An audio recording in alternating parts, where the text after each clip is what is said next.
Bonsoir à tous, on se retrouve pour une nouvelle édition de CRIF Mag. Et dans cette émission ce soir, j'aurai le plaisir de recevoir Raphaël Jérusalemi et Boris Don, à savoir aka Bob Asbara, qui seront présents tous les deux le dimanche 9 mars à partir de 10h. C'est à l'hôtel du département et c'est la convention régionale du CRIF Marseille-Provence. Bob, bonsoir. Bonsoir. Bienvenue sur les ondes de la radio juive de Marseille et notamment dans l'émission du CRIF Marseille-Provence. Alors je le disais en prémisse, vous serez présent à la convention régionale du CRIF Marseille-Provence qui aura lieu le dimanche 9 mars à partir de 10h et ça se situera à l'hôtel du département. Mais si vous le voulez bien, on va commencer un petit peu par parler de vous. Vous êtes créateur de contenu digital, on peut dire influenceur, et votre lutte, c'est la lutte contre la désinformation dans le cadre du conflit au Moyen-Orient. Est-ce que je me trompe pas ou tout est OK ou pas, Bob? C'est tout à fait exact, j'aurais pas dit mieux. Alors dites-moi, Bob Asbara, ça fait combien de temps que vous sévissez sur la toile pour justement lutter contre cette désinformation? Écoutez, j'ai commencé mes vidéos un peu après le 7 octobre. Au début, pas du tout dans une optique d'influenceur ou de créateur de contenu, parce que j'étais moi-même pas très actif sur les réseaux sociaux. Par contre, j'avais quand même sur les réseaux deux, trois amis qui me suivaient, des amis non juifs, et qui me posaient pas mal de questions sur le conflit. Et donc je me suis dit, je peux faire une petite vidéo pour leur expliquer deux, trois choses, mais qui était destinée uniquement à cette audience-là, c'est-à-dire on parle de maximum 10 personnes. Et donc j'ai fait comme ça quelques vidéos qui ont fait, à mon avis, entre 29 et 34 vues peut-être maximum à ce moment-là, Mhm. jusqu'au jour où elles ont complètement explosé, fait le buzz, comme on dit. Quelqu'un a pris une de mes vidéos, l'a téléchargée et l'a postée sur les réseaux, où elle a commencé à faire le tour. Et donc ça a été, on va dire, le début de mon rôle en tant que créateur de contenu. C'était donc il y a une bonne année, je dirais. Alors justement, si on se projette un an après, on sait que la lutte contre la désinformation est très compliquée. Comment vous travaillez sur ça? En effet, on sait que la lutte est compliquée. On peut même se poser la question, est-ce que c'est une bataille déjà perdue d'avance ou pas? Dans la façon dans laquelle moi je vois, c'est que de toute façon, je pense qu'on n'a pas le choix que de se battre. C'est pas une question nécessairement de si on va gagner ou pas. C'est un peu comme un match de foot, même quand on perd 2-0, les joueurs quittent pas le terrain. On essaye quand même jusqu'à la 90e minute de tout donner. Donc c'est sûr que c'est un combat compliqué. On sait qu'une grosse partie de l'opinion publique est contre nous. Il y a énormément de désinformation dans tous les médias. Quasiment avec quelques exceptions, mais sinon c'est quasiment généralisé. Et donc c'est sûr que c'est un combat compliqué, mais je pense quand même qu'il y a parmi la population ce qu'on appelle la majorité silencieuse. Donc voilà, des gens qui ne prennent position ni pour un camp ni pour l'autre, qui ne connaissent pas très bien ce conflit, qui peut-être n'en ont pas grand-chose à faire aussi.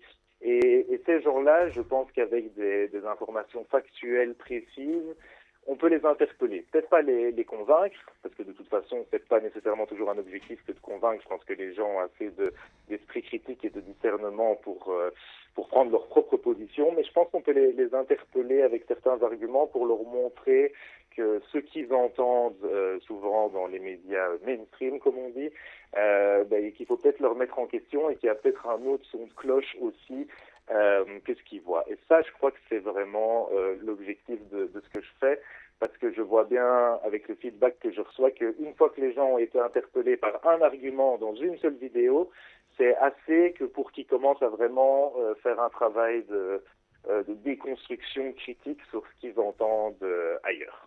Alors comment vous travaillez concrètement? Est-ce que vous répondez à des agressivités que vous voyez à droite, à gauche, ou alors vous essayez de faire œuvre pédagogique? C'est un peu difficile dans votre cas de se dire soit j'agis, soit je réagis à la violence qui est en face. Tout à fait. Donc ça dépend un peu. Parfois, en effet, je réagis à des sujets de l'actualité, quand l'actualité en parle. De manière générale, je choisis plutôt mes sujets sur tout ce qui touche à Israël et sur tous les éléments clés Mhm. de la propagande pro-palestinienne, on va dire. Donc Les sujets, c'est un peu aléatoire en fonction. En tout cas, ce qui est important pour moi, c'est de ne laisser aucun sujet de côté. Parce qu'évidemment, on sait qu'il y a des sujets où c'est beaucoup plus difficile. Il y a des sujets même qui, au sein des Israéliens ou des Juifs, font fortement débat. Mais je pense qu'il faut quand même défendre ces sujets auprès de la communauté internationale et qu'il ne faut pas les laisser tomber. Donc c'est vrai que ça dépend. Ça dépend vraiment des situations. Mais en général, bon, choisir le choix du sujet, ça c'est relativement rapide. Ce qui met un peu plus de temps, c'est d'arriver à construire une histoire, un narratif que les gens vont retenir facilement, qui est assez didactique et pédagogique, qui peut s'adresser à tout le monde et qui est aussi percutant, parce qu'on sait qu'à l'heure des réseaux sociaux, le temps d'attention des gens est extrêmement faible et on sait que le nombre est avec nous, donc on n'est jamais non plus boosté par les algorithmes des différentes plateformes. Et donc c'est à nous d'être aussi un peu créatifs que ce soit dans le format des vidéos, dans le ton, dans les arguments utilisés pour arriver à capter l'audience et arriver à faire diffuser le message. Alors comment on fait, Bob, pour éviter les erreurs? Parce que l'information circule vite, il y a des vraies infos, des fausses infos, on sait très bien qu'en face, eh bien, les erreurs ne sont pas pardonnées. Vous-même, récemment, vous avez fait l'objet d'une certaine crispation au niveau des réseaux sociaux. Je crois qu'on vous accusait de donner de fausses infos, etc. Comment vous gardez le cap et vous dites, ben ça c'est vrai, ça c'est faux, et je peux autour de ça construire un argumentaire? Alors, vous avez raison, bon, il y a beaucoup de fausses informations, surtout d'un côté, mais c'est vrai qu'il y en a aussi quand même de l'autre, auquel nous, on doit être vigilant. De manière générale, je pense quand même que, bon, c'est parce qu'en Europe, on a voilà, un point de vue ici, il y a un narratif qui est partagé par beaucoup de gens, c'est que dès que quelque chose ne rentre pas là-dedans, on est systématiquement traité de complotiste ou de négationniste ou de partager des fake news, comme vous le dites. Il y a des points de vue en fait en Europe qui n'est pas possible de tenir. Par exemple, un des points de vue que moi je tiens et qui me vaut toujours toutes les menaces possibles et imaginables, c'est de dire qu'il y a un réel problème, par exemple, de radicalisation parmi la population gazaoui. Et ça, c'est quelque chose qu'en Europe, on ne peut pas dire. On est tout de suite raciste, on est islamophobe, on est... voilà. Et donc, j'ai envie de dire, garder le cap. Moi, en tout cas, moi, je m'informe un peu partout sur la presse israélienne, de gauche, de droite, et je reprends un peu tous les éléments, et puis je les remets à ma sauce. Mais c'est vrai qu'il y a des fake news pour lesquelles parfois il faut faire attention. Peut-être parfois on partage trop vite, vraiment toujours vérifier 2 fois ce qu'on a lu. Mais évidemment, on est dans le cadre d'une guerre qui sur place est très compliquée et d'une guerre médiatique qui de l'autre côté est aussi compliquée. Alors Bob, on entend votre accent, on voit très bien que vous êtes belge et Ça se rate pas. ça se rate pas. En tout cas, ça s'entend bien. En tout cas, c'est très charmant. Hein. C'est un accent un petit peu, je dirais comme à Marseille, un petit peu chantant. Alors, en France, bon, on sait très bien que l'antisémitisme explose. Est-ce que vous pouvez nous faire, si vous le pouvez, un petit point. Comment ça se passe en Belgique au niveau des Juifs? Alors, c'est vrai qu'il y a pas tellement, par exemple, je pense qu'il y a 300 kilomètres qui me séparent de Paris, où moi je suis, et pourtant on a l'impression que c'est 2 mondes différents. Et vraiment, on a l'impression de vivre sur deux continents différents. La situation est bien pire en Belgique, ça je pense. À beaucoup de niveaux, que ce soit au niveau de l'antisémitisme, des actes antisémitisme, que ce soit au niveau du laxisme des autorités belges par rapport aux autorités françaises qui, elles, prennent quand même plus vite action. Je pense qu'une des grosses différences entre les deux pays, c'est qu'en Belgique, le sentiment anti-israélien / anti-juif que vous retrouvez chez vous, chez une partie vraiment de l'extrême gauche ou de la gauche assez radicale, chez nous en Belgique, on le retrouve à travers quasiment tout le spectre politique. Et donc en fait, c'est une grosse majorité de ce que vous entendez chez les filles, chez vous, chez nous, c'est la majorité des partis qui partagent ce genre de propagande ou de narratif. Et donc on est vraiment dans une situation bien plus compliquée. On sait que Bruxelles a toujours été un repère pour l'islam politique et l'islamisme du fait des autorités qui sont très laxistes par rapport à ça. Et donc, la situation en Belgique, c'est, je pense, plus compliqué qu'en France et c'est assez inquiétant. Alors, Bob, vous serez présent dimanche 9 mars au sein de la Convention régionale du CRIF Marseille-Provence. Vous allez être présent le matin pour des ateliers. Qu'est-ce que vous avez envie de dire? Parce que c'est vrai que pour pouvoir, je pense qu'on peut tous être des petits soldats à travers les réseaux sociaux, Tout à mais fait. il faut quand même avoir ce que je dirais, entre guillemets, une petite fiche technique. Donnez-nous un avant-goût un petit peu de ce que vous pourriez conseiller. Oui, donc vous avez tout à fait raison. Je pense qu'il y a deux éléments importants à avoir si on veut pouvoir défendre Israël. Et c'est pas du tout comme vous dites. Il faut pas être influenceur comme moi pour défendre Israël. Tout le Mm. monde est un soldat sur ce front. Mais il y a quand même deux éléments importants. La première, c'est d'avoir les connaissances historiques de l'histoire d'Israël pour pouvoir contre-argumenter. Ça, c'est une première chose. Et la deuxième chose, c'est qu'il faut savoir aussi comment bien présenter ces éléments pour que ce soit convaincant. Donc, c'est exactement ça qu'on va faire le matin à la conférence du CRIF. Donc, moi, j'animerai un atelier, on va dire, entre guillemets, théorique, où je donnerai vraiment aux participants toutes les clés, tout le savoir nécessaire sur l'histoire d'Israël depuis la période biblique jusqu'à aujourd'hui et tous les éléments qui permettent de contredire cet argumentaire pro-palestinien. Et puis j'aurai avec moi mon ami Samuel Madar de l'édito de Madar. Oui, qu'on Qui, voit aussi lui, beaucoup sévir lui aussi sur les réseaux sociaux, voilà, sur exactement. X. Mm. Et donc lui donnera l'atelier, on va dire, pratique, contrairement bien qui sera théorique, où il fera des ateliers de débat pour donner aux gens les clés pour pouvoir bien présenter ces arguments.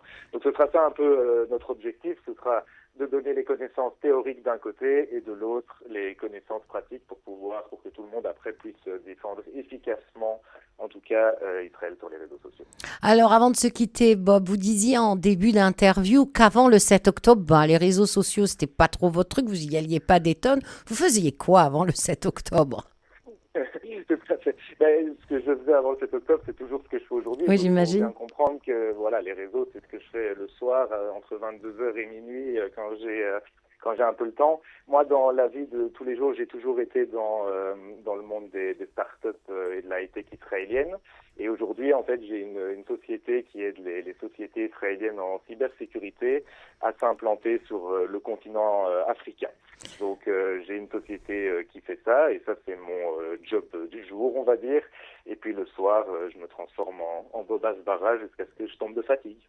Ben justement, en tout cas, on va vous souhaiter bon courage parce que c'est pas évident, parce que c'est vrai que le 7 octobre a été un marasme pour beaucoup, énormément de juifs dans le monde entier, donc dans n'importe quel pays ou quelle ville, même nous, en France, que ce soit sur Paris, sur Marseille, on a tous, je dirais, rechaussé nos chaussettes de militants parce que c'était important et c'est vrai que c'est pas aisé ce que vous faites parce que vous vous mettez, vous en revanche, un petit peu entre guillemets en danger puisque vous êtes en visu, quoi. On vous voit énormément sur les réseaux sociaux. Ça vous fait pas peur parfois? Tout à fait, et c'est vrai que moi, comme tous les autres qui le font, vous les connaissez en France, Bien sûr. ceux qui font la même chose. C'est vrai qu'il faut quand même comprendre que on prend, on va dire, on sert de gilet pare-balles au reste. On prend vraiment la haine des gens pour les autres. Alors, bon, je ne sais pas comment chacun réagit à ça. Moi, personnellement, la haine sur les réseaux sociaux, ça ne m'affecte pas du tout. Bon, d'ailleurs, je vais dire que j'ai pas pensé une seule seconde que j'allais défendre Israël sur les réseaux sociaux sans recevoir ça. Ça fait partie du Ça jeu n'a des pas réseaux d'impact sociaux. sur le moral, sur vous. Ça n'a pas d'impact sur le moral. Par contre, après, il y a des menaces de mort qui sont crédibles. Il y a des photos de ma maison qui peuvent être partagées, mon adresse ou des choses comme ça. Et évidemment, quand on est aussi, comme moi, père de famille, J'imagine. ça c'est inquiétant. Ça c'est sûr. Donc voilà. Mais d'un autre côté, comme je le disais en début, est-ce qu'on a vraiment le choix? On va se battre jusqu'au bout. On va se battre jusqu'au bout. Je vous remercie infiniment, Bob. Vous retrouverez Bob Asbara dimanche 9 mars à la convention régionale du CRIF Marseille-Provence. C'est à l'hôtel du département où il sévira le matin. Et moi, je vous enjoins, toute la jeunesse et tout le monde, à y aller et à l'écouter. C'est parce que si on va avoir des arguments, c'est bien d'avoir, on va dire, quand on a une recette, il faut des ingrédients. Je vous remercie infiniment, Bob. Et à dimanche. Tout grand merci pour votre invitation. Merci beaucoup. Au revoir. On se retrouve pour cette deuxième interview et j'ai le plaisir de recevoir Raphaël Jérusalemi. Raphaël Jérusalemi, bonsoir. Bonsoir. Alors, vous serez présent le dimanche 9 mars à la convention régionale du CRIF Marseille-Provence à l'hôtel du département sur le thème cette année, le monde face à ses fractures géopolitiques, société et identité. Raphaël Jérusalemi, vous êtes écrivain, vous avez été négociant de livres anciens et officier de liaison dans les services de renseignement israéliens. Alors, tout ceci tombe bien parce qu'on a plein de questions à vous poser. Alors, première de mes questions, Raphaël, est-ce que vous pouvez nous faire un point sur la situation? On en est où? Parce qu'on a l'impression, c'est une réalité, que la deuxième phase des négociations pour la libération des otages est bloquée. Est-ce que vous pouvez nous faire un petit point rapide, s'il vous plaît? Oui, nous en sommes à nouveau à un tournant fatidique dans l'épopée, l'odyssée des otages. Malheureusement, un tournant qui semble assez négatif dans la mesure où, du côté israélien, on n'a pas envisagé de poursuivre les négociations en vue d'une phase 2 de la libération des otages qui était prévue et qui aurait dû être négociée dans les semaines qui précèdent, en vue donc de la libération des derniers otages en échange, selon les revendications du Hamas, d'un cessez-le-feu absolu et d'un retrait des troupes israéliennes de la bande de Gaza. Ça n'a pas eu lieu.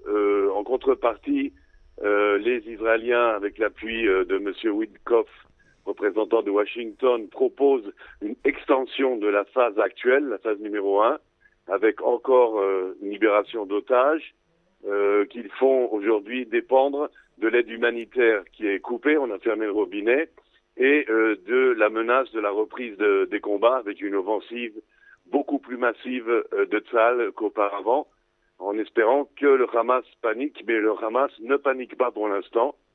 Il y a ici un pari qui a été donc entrepris par la politique israélienne qui met en danger la vie des otages, car on n'a pas de temps à perdre. Il faudrait avancer, il faudrait accepter le prix fort pour libérer les otages. Si on ne le fait pas, par exemple, en ce moment, en coupant l'aide humanitaire, on sait que les otages seront pénalisés, ils seront punis. Ils sont déjà affamés, ils seront encore plus affamés.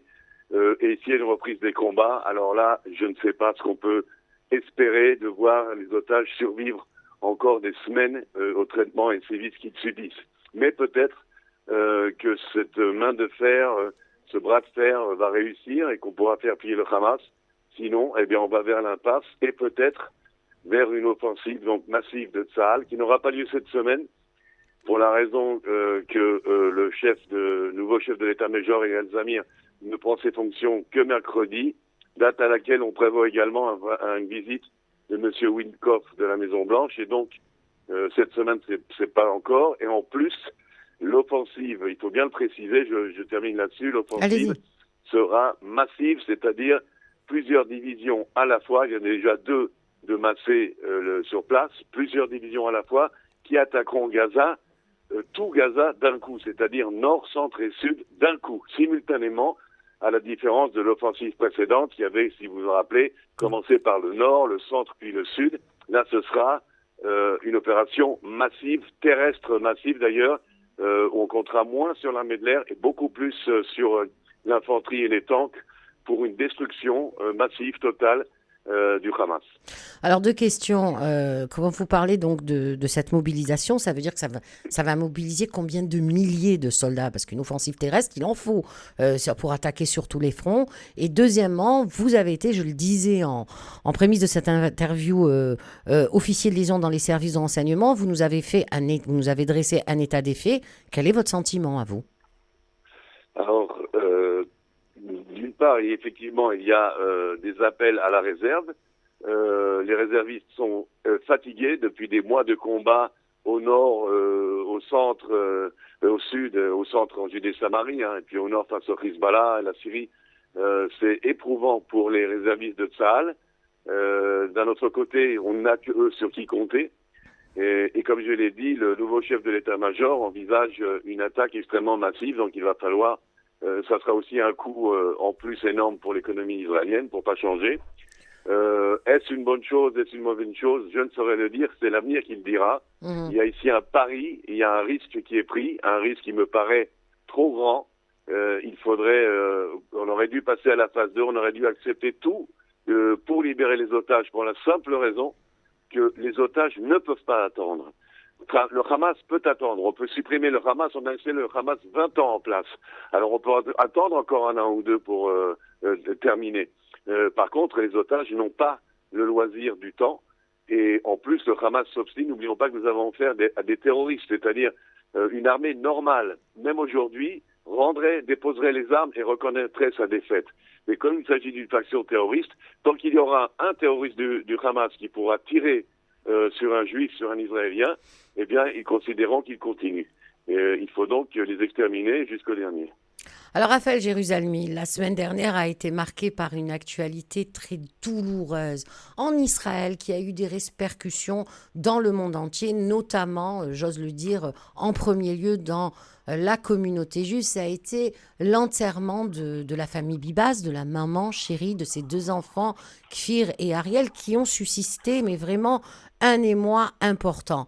J'oserais dire dans la communauté. Parce qu'on a vu aussi à côté, dans des démonstrations d'art, notamment les Césars sur Marseille ou sur Paris, pardon, où finalement, on a l'impression, nous, en tout cas, Juifs de France, de ne pas être entendus dans cette douleur, dans cet antisémitisme, dans ce qu'est réellement le Hamas. Comment vous, d'Israël, parce que je sais que vous êtes amoureux de la France, que vous connaissez bien la France, vous avez fait vos études en France, comment vous le percevez, vous ? Alors moi je le perçois d'une façon plus optimiste, mais évidemment je n'habite pas en France en permanence, mais pour moi, d'après ce que je vois autour de moi, et quand je me déplace en France et que je suis dans un public non juif, oui. Pour moi la grande majorité des Français ne sont pas anti-israéliens et ne sont pas antisémites non plus.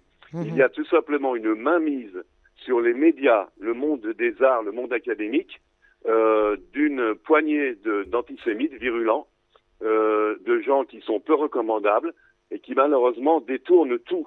Et ils détournent surtout la liberté d'expression et la liberté d'opinion qu'ils utilisent pour en fait disséminer la haine et la violence. C'est regrettable, mais pour moi c'est juste une branche qui malheureusement est dominante dans certains milieux, dans les milieux artistiques, et je ne vois vraiment pas en quoi un artiste aussi talentueux soit-il, ou un professeur d'université aussi diplômé soit-il, est une référence pour juger d'une situation sécuritaire, militaire et géopolitique. Je ne vois vraiment pas en quoi ils en savent plus que monsieur ou madame Dupont dans la rue en France. Alors, et monsieur et madame Dupont dans la rue en France, à mon avis, voient très bien, surtout dans les mises en scène récentes de libération d'otages, voient très bien à qui on a affaire, qui sont ces gens du Hamas, qui sont ces Palestiniens qui réjouissent de la souffrance des otages. Et je crois que ça inquiète beaucoup les Français qui, en fin de compte, eux aussi ont cette menace qui pèse sur eux, cette menace de l'islamisme et du djihadisme qui se répand dans les villes de France et de Navarre. Alors justement, pourquoi je vous parlais de cette fameuse cérémonie des Césars, j'imagine que vous êtes au courant, que vous avez été alerté. Alors il y a un film qui a reçu un César bien mérité, puisque moi-même personnellement je l'ai vu et c'est un film très bien fait qui s'appelle La Zone d'intérêt, qui retrace la vie de Rudolf Höss, qui était le gardien du camp d'Auschwitz, mais pas que, on va pas revenir sur lui. Et le réalisateur, lui, qui a reçu ce César par la voix de son producteur, a donné un message qui était assez compliqué, puisque Jonathan Glazer lui-même est juif, et il a dit que la Shoah, et qu'après les massacres du Sacre-Croix, quand même, il le précise, et après la Shoah et la sécurité, que la Shoah et la sécurité des juifs du monde ne devraient pas justifier un nettoyage ethnique à Gaza. Et alors là, on reste pantois déjà de ça, et on reste pantois de voir les hurlements hystériques d'applaudissements qu'il y a pu avoir dans la salle, sans aucun discernement. Oui, c'est de l'antisémitisme pur et dur. N'oublions pas qu'une des particularités de l'antisémitisme, c'est qu'il y a des juifs antisémites qui s'autodétestent et qui veulent lécher les bottes du monde non juif et se faire bien voir et se faire inviter dans les cocktails et les festivals. Et une des meilleures façons, c'est de se montrer anti-israélien. Et ça prouve effectivement, comme je l'ai dit, qu'il y a cette branche-là. Mais d'un autre côté, évidemment, le fait que M. Glazer fait des bons films ne lui donne aucune autorité morale supérieure à n'importe qui, à vous et moi. Alors, donc, on ne voit pas pourquoi son avis est important et pourquoi il a besoin de l'exprimer dans une cérémonie qui n'a rien à voir avec le conflit. En tout cas, ça a eu des retentissements. En tout cas, Raphaël Jérusalemi, pardon, je le disais, vous serez à présent le dimanche 9 mars pour la nouvelle convention du CRIF Marseille-Provence, dont le thème est le monde face à ses fractures géopolitiques, sociétales et identité. On va vous souhaiter quand même bon courage, parce que le thème n'est pas aisé. Et bon courage aussi à tous les juifs partout dans le monde. Merci infiniment, Raphaël Jérusalemi. Au revoir et bonne soirée.